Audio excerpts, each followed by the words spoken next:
Finance Minister Nirmala Sitharaman promised a budget like no other, and if one goes by Dalal Street's reaction, she has delivered the goods. While taxes were left untouched, the government pressed the accelerator on capital expenditure and has put the focus on revenue mobilization through disinvestment, asset monetization.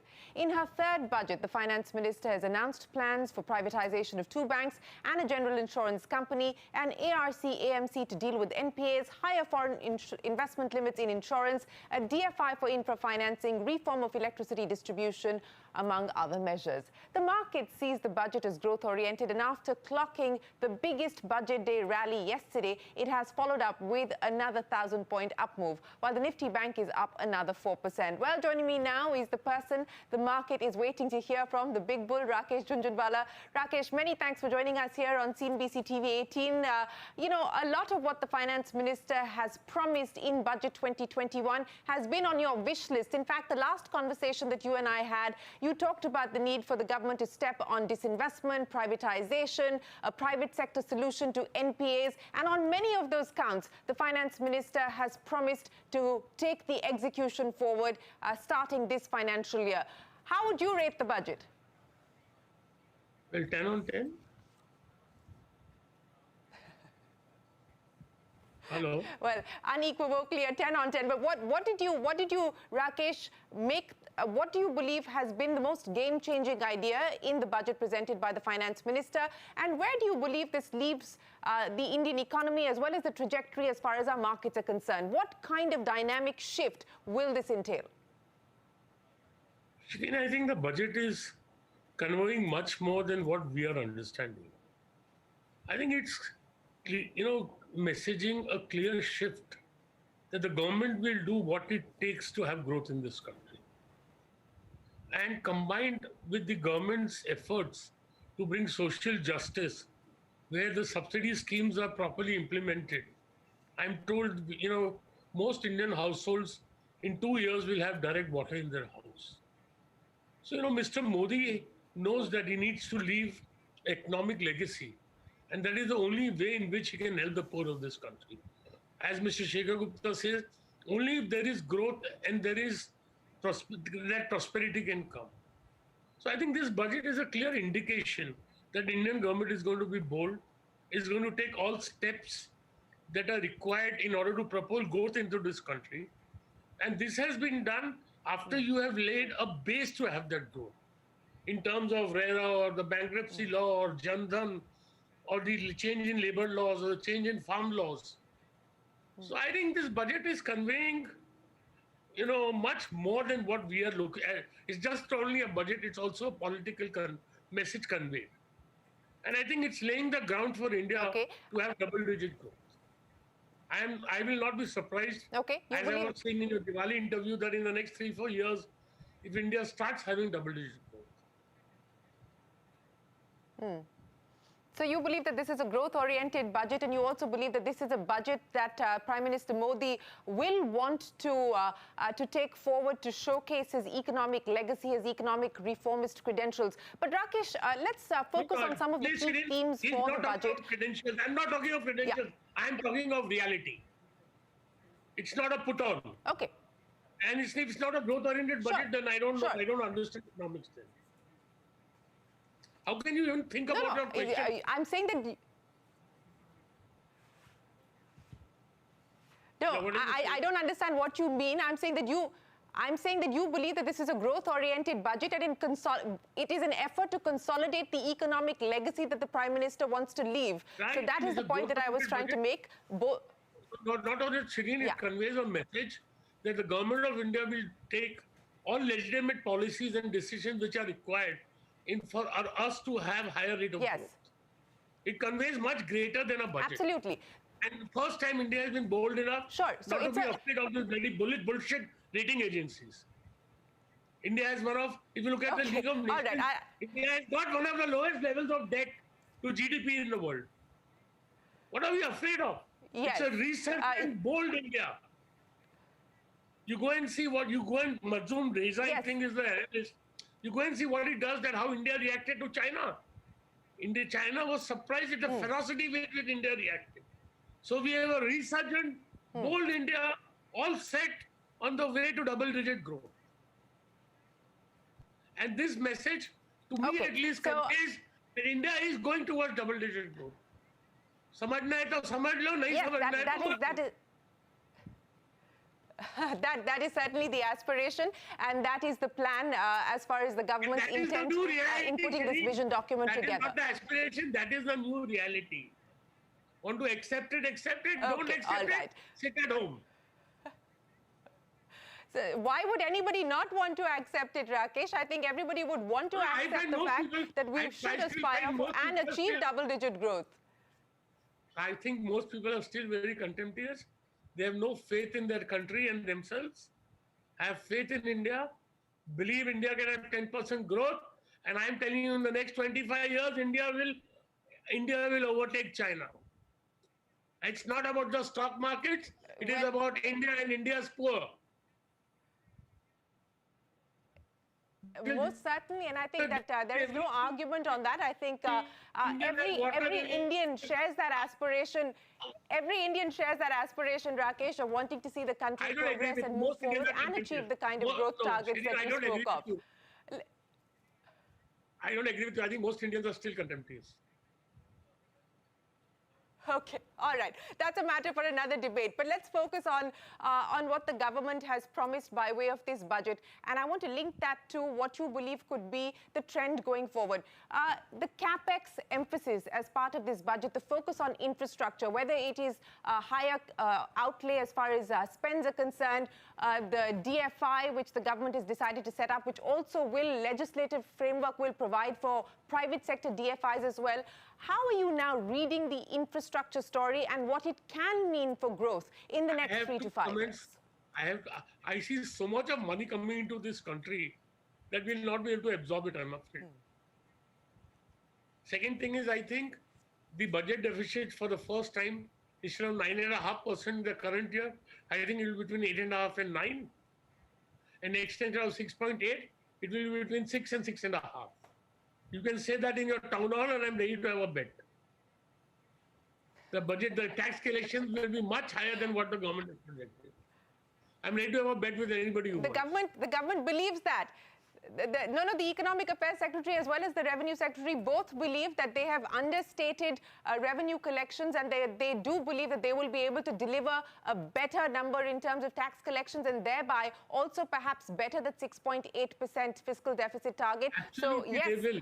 already that is the point that has been made by the government on our shows. Absolutely, and I believe it. I think tax collection this year will be at least 1 lakh crores higher than what they've estimated. And next year also about 1.5 lakh crores higher. And the government emphasis on capital expenditure. And ma'am, this is what India needs. We partly came out of the sections of bullshit socialism in 91, and this is a second moment. I think this budget and the political message the government has conveyed is no lesser important than what happened in 91. And now, we are doing it. Rajiv Gandhi said that whatever social welfare we do, 15 paise goes to the poor. Now I think out of 190 paise goes to the poor. And they are not only schemes. See, government has now abolished kerosene subsidy because there is no need for it. You're giving them gas. And also the transparency where the entire food subsidy has been brought into the budget. So we have a realistic budget. We have a practical budget. We have a budget for a resurgent and rejuvenated India. Right? And I don't know, how can you support these farmers in what they're trying to do?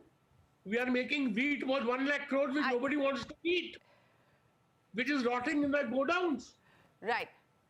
About 5% of India's farmers are against this law.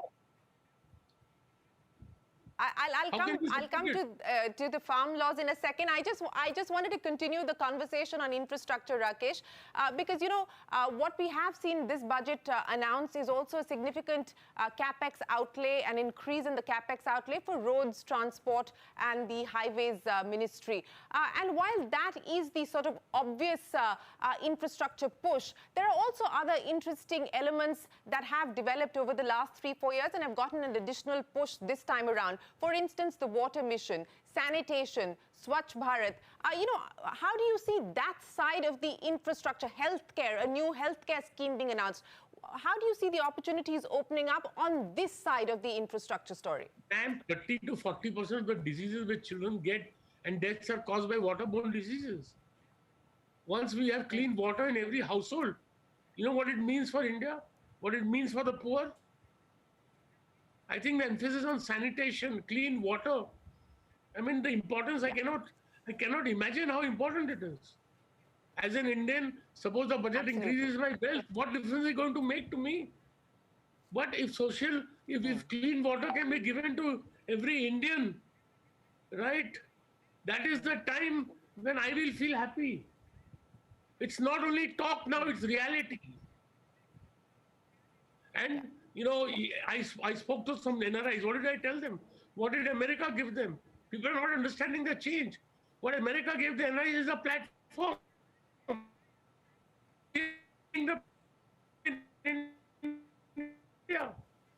When the energy unleashed, you don't know what can happen in this country. And I'm not some bloody politician. I'm Rakesh Jhunjhunwala, Share Bazaar, Road Sharp. Right? But I want to see reality as it is. I'm not talking this because I'm a politician. But do we realize the importance and if we don't have growth, Shireen, if we don't have growth, where will we get the money for social justice? Absolutely. There's absolutely no argument with that. There is no argument with the growth, with the fact that we need higher growth to deliver on social justice. But you said you're not a politician and you're speaking as Rakesh Jhunjhunwala, the big bull. I'm adding the big bull to it. And of course, you're going to put your money where your mouth is, and you have to put your money where your mouth is. Shireen, bulls are always big. So why do you say big bull? You call me a bull, I have to be big. Okay. All right. Since we're talking about where you're going to put money now, Rakesh, and where you believe that the investment is going to start to come in. You said that there's going to be a deluge of investment, that we will not have the absorptive capacity. No, not you specifically, but where do you believe that, whether it's domestic investment or foreign investment, which sectors do you believe that the money is going to come into? Shireen, the biggest money is going to come from the sovereigns and the pension funds, and it's going to come in infrastructure. When we encash the InvITs, the power grids, the roads, I think next year the toll collection in India will be 50,000 crores. You'll start such a good circle of, that the money of the tolls will give us the power to build, and the power to build will give us more tolls. And I think one of the best achievements in infrastructure in India has been in terms of roads. And now we will modernize the railways. We've just started, Shireen. I say to every fellow Indian, believe in India. You don't know what is coming ahead of you. And I'm not a politician. I don't want to win any votes by saying that's the second. That's the second time you said that, Rakesh. But let me move on. I said in my TV interview, Diwali also, I see India far different from most Indians. Let me tell you. And I hope until now, reality has borne me out, and I'm confident it will borne me out in the future. Now is the time to grab opportunity. Let me then. Yes, it is time to seize the opportunity, as you point out. So let's talk about. No, I get that. But let's talk about seizing the opportunity in a sector which is a sector that you've long focused on, Rakesh, and that has to do with financial services and the financial sector in general. You were very clear you wanted the government to press ahead as far as this. I don't want to talk about any sector. I think there's going to be a relay race. All sectors are going to do well. I'm asking and hear me out. I'm fully invested. I'm not asking you stock. I'm not asking you about stocks. I'm not asking you about stocks at all. I'm asking you. See, I'm not so smart to be able to time the market very correctly. I don't consider myself so smart. Every sector is going to do well. There is going to be a relay race. It's a buffet. Buy what you want, but don't overeat. Yes. And I'm already fully invested, carrying the highest leverage of my life. Right? So I have no scope to buy anything more.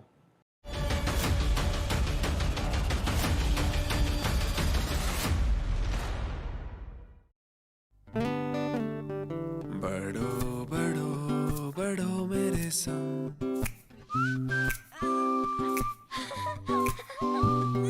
बढ़ो बढ़ो बढ़ो मेरे संग बढ़ो बढ़ो बढ़ो बढ़ो कुछ इसी तरह बच्चों के साथ साथ बढ़ते हैं LIC के चिल्ड्रंस प्लान्स, जो दे आकर्षक भुगतान बच्चों की हर बढ़ती अवस्था में। बढ़ो बढ़ो बढ़ो मेरे संग। Since 1919, Citroën has created innovations that make every drive comfortable. Now you can experience that comfort in India.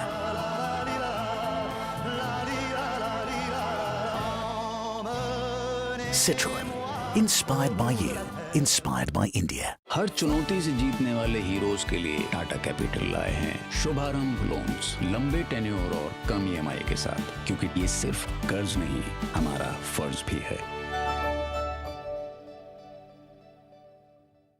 With a bang, energy and change came to every part of our universe. Seismic or small, it continues. Change is all around us, shaped by technology and human ingenuity. We can make it work for you and your business.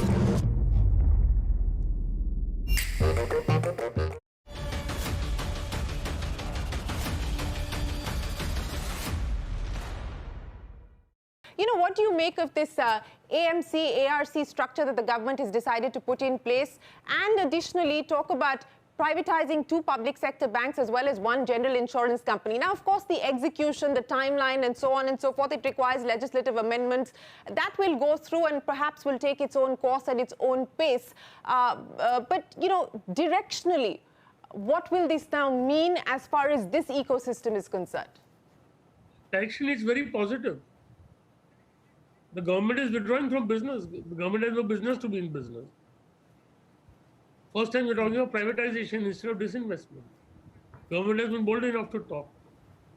I think politically, the Prime Minister has decided he is going to take what steps are required in order to propel India's growth rates, whether they are politically acceptable to others or not. And Shirin, it's so difficult to bring change in India. I don't know for what these farmers are protesting. What are they protesting? So the biggest message of the budget is the government is going to do what it needs to do in order to propel growth and efficiently work for social justice. And social justice is not high taxation. Yeah. It's not robbing the rich and paying the poor. Yes. It's propelling growth, Well, having a bigger that was... economy, and using it justifiably for the right purposes. Well, I think that was very well appreciated, the fact that we didn't see any higher taxes coming in, which was perhaps... Shirin, if you hear the calls of Facebook, Google, all of them are pointing out, go and see what's happening to technology in India. In America, they had to post the checks to every American. In India, we could credit the amount directly into the bank accounts. Yeah. Everybody is saying every country needs the NPCI system that India has. Ma'am, I haven't gone to the office for 10 months, but I have not one day, except on my birthday. I have but operated very efficiently. How? Why? Yes. So, ma'am, without a doubt, as far... That is another side of the story that you're excited about, and we've seen many startup companies deliver on the fintech promise that you just spoke of, Rakesh. But you know, what is this now going to mean in the near term, Rakesh, as far as the markets are concerned? Today, we're just flashing on the screens, record closing highs, especially look at the way that the Nifty Bank has done. In the near term, how do you see the markets trending? Well, there's only one way up. One path, that is up. You had a move from 7,500 to 14,500. You had a correction that lasted 5 trading days or 6 trading days. The market came to 13,600 and it's taken off like a bomb. So, you know, it's a typical bull market correction, sharp, swift and short-lived. But Rakesh, if I can draw you away from liquidity and the global risk on and risk off and focus much more on the domestics, because as you pointed out that this is a buffet and you believe that practically every sector is going to... Global, see the difference that America is having the highest level of corporate profits to GDP. India is having the lowest level in its history, right? Second, America 30% household wealth is equity. In India, it's not even 5%. So we are at polar opposites to America. Even if the American bull market dies, it doesn't mean the Indian bull market is going to die. Understand, we are at pole apart. I agree that the worldwide liquidity has contributed to the increase in stock prices, but that is not the only factor in India, in my opinion. Right? And we have a long. So I said, no, if we are going by Rajdhani from Bombay to Delhi, we have not even reached Valsad. This is just, abhi to bahut baki hai.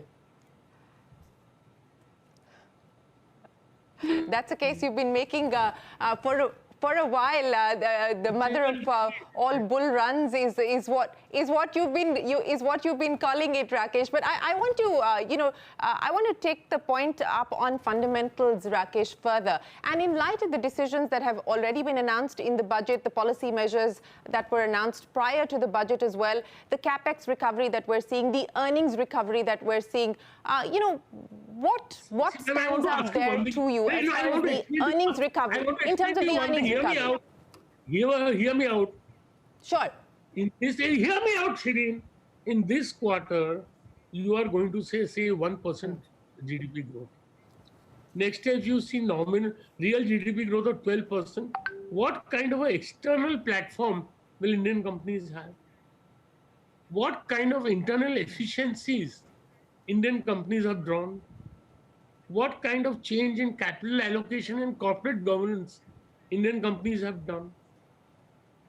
So, this combination of factors means what? What are you worried of? Who's worried? I'm asking you for you, what stands out as far as the earnings recovery that we're seeing currently? I think the external opportunity is going to go through the roof. The internal efficiencies that Indian companies have produced is unbelievable. The capex cycle has just started. The kind of corporate governance and capital allocation efficiencies which are coming into Indian companies are going to, take the P's to stratospheric levels. That's what I feel. I think these 3-4 factors stand out. And it's a truly reformed, unleveraged corporate sector. Right? So, ma'am, you are starting from very low levels of debt. And in no country in the world does a credit cycle repeat itself, before 8 to 10 years. So I don't think we are going to have any kind of a credit crisis now for the next 8 to 10 years. So, ma'am, everything is falling in place. And it's not the result of what happened yesterday. It's what the efforts of the last 10 years. Yeah. Everything is coming together, God willing. Shireen, I am only realizing things. Yes, you're saying that you have the right to be wrong. But the last 9 months have borne me out, and I hope that, time will bear me out. But my request to every Indian is, believe in India, opportunity is coming our way, grab it. Don't wait for it. Carry the highest leverage of the life. Grab it, don't wait for it. So, is this a good time then for retail investors who are looking at what's happening with the stock markets to get in, Rakesh? Well, I don't advise anybody, but I'm bullish.